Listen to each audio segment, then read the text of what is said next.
Tuko kwenye Dollar Tree. Angalia video mpaka mwisho usichoke. Dollar Tree bwana, unanunua vitu kwa bei ya dola. Kwa hiyo inategemea na wewe unataka nini tu. Kwa wewe kama una maisha ya chini, kuna vitu utaenda kununua Dollar Tree, kuna vitu utaenda kununua kwingine ambapo havipatikani. Kwa ni wewe tu maamuzi yako na maisha yako.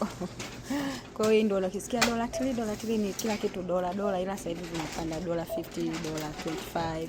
Itategemea unataka nini. Ni hayo tu. Kwa hiyo sio ukiwa na maisha ya chini ukalangaliza ukaenda store kubwa, lakini sio kila kitu kipo hapa. Kama vyakula hakuna.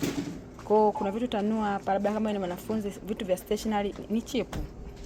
Hivyo tu, mambo ya picha, kalamu. You gotta do some content so people love your content.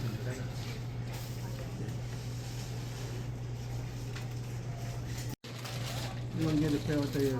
Unaona mimi ndo nimenunua sasa tu Dollar Tree.